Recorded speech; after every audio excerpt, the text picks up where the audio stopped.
Hello everyone, welcome to vibrant study hub YouTube channel. तो आज हम क्लास 10th के साइंस में जो फर्स्ट चैप्टर है केमिकल रिएक्शन एंड इक्वेशंस, उसके पेज नंबर 10 पे एनसीईआरटी बुक के जो इंटेक्स्ट क्वेश्चन हैं वो आज हम सॉल्व करेंगे।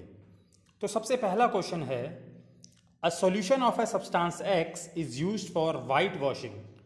ठीक है, तो ये कह रहा है कि एक सॉल्यूशन है सब्सटेंस एक्स का जो कि वाइट वॉशिंग के लिए इस्तेमाल होता है, यानी कि सफ़ेदी के लिए इस्तेमाल होता है। वाइट वॉशिंग मतलब सफ़ेदी। तो ये कह रहा है, फर्स्ट पार्ट है इसका, name the substance x and right it's formula. जो सब्सटेंस एक्स है हमें उसका नाम बताना है और उसका केमिकल फॉर्मूला लिखना है। ठीक है, तो देखिए जो सब्सटेंस एक्स होगा वो होगा कैल्शियम ऑक्साइड। जी हाँ, कैल्शियम ऑक्साइड एक ऐसा सब्सटेंस है जिसका सोल्यूशन, ठीक है, हम वाइट वॉशिंग यानी सफ़ेदी के लिए इस्तेमाल करते हैं। ठीक है, और इसका फॉर्मूला हो जाएगा CaO।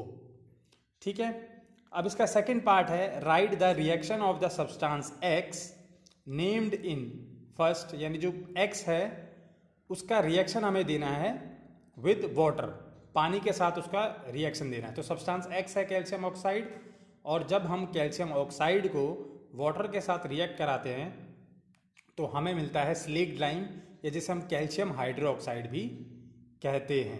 अब इसे पेपर में लिखना कैसे है ये देखिए, 2 नंबर का ये आता है, CBSE में बहुत बार पूछा हुआ है तो बहुत ही इंपॉर्टेंट है। तो पहले का आंसर हो जाएगा, substance X is calcium oxide और quicklime, its formula is CaO। Second, quicklime reacts with water as CaO plus H2O goes to CaOH whole twice, यानी स्लेक्ट लाइम। होप आपको ये समझ में आ गया हो। अब बढ़ते हैं अगले क्वेश्चन की तरफ। देखिए सेकंड क्वेश्चन है, why is the amount of gas collected in one of the test tubes in activity 1.7 double the amount of collected in the other, name this gas. ये कह रहा है जो, ठीक है, पहले क्वेश्चन समझ लेते हैं। ये कह रहा है कि एक्टिविटी 1.7 में एक गैस दूसरी गैस के मुकाबले दुगनी निकलेगी। ठीक है, या ये कह लो कि टेस्ट ट्यूब में एक गैस जो होगी वो दूसरी की दुगनी होगी। हमें उसका नाम बताना है वो कौन सी गैस होगी और वो क्यों दुगनी निकली ये भी बताना है। तो हम चलते हैं 1.7 एक्टिविटी पे। तो देखिए यह एक्टिविटी 1.7 एक्चुअल में क्या है, ये इलेक्ट्रोलिसिस ऑफ वाटर है। तो समझ लेते हैं है क्या। देखिए सबसे पहले इलेक्ट्रोलिसिस हम समझते हैं, ये बिल्कुल नया आप लोगों के लिए। तो इलेक्ट्रोलिसिस क्या होता है, किसी भी कंपाउंड के जब हम उसके कॉन्स्टिट्यूएंट एलिमेंट्स को ब्रेक डाउन करते हैं, मतलब अलग अलग सेपरेट करते हैं, ठीक है, बाय यूजिंग इलेक्ट्रिसिटी। ठीक है, तो हम उस प्रोसेस को कहते हैं इलेक्ट्रोलिसिस।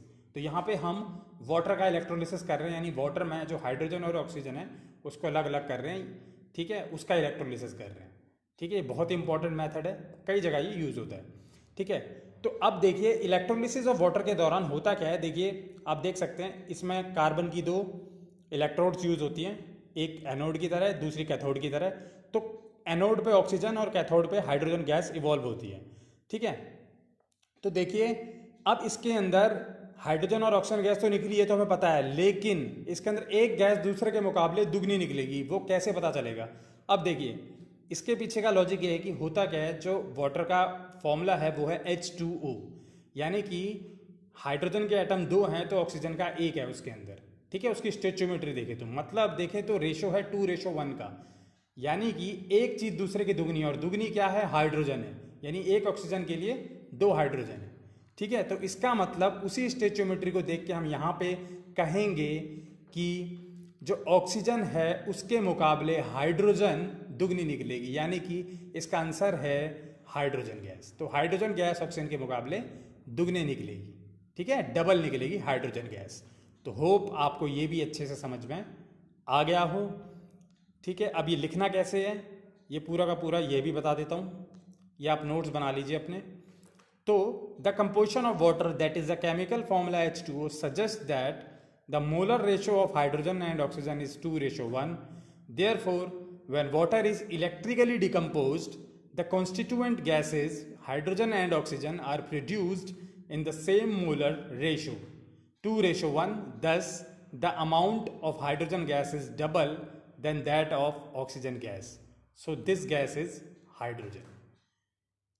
तो अगर आपको ये वीडियो पसंद आई है तो please like, share and subscribe.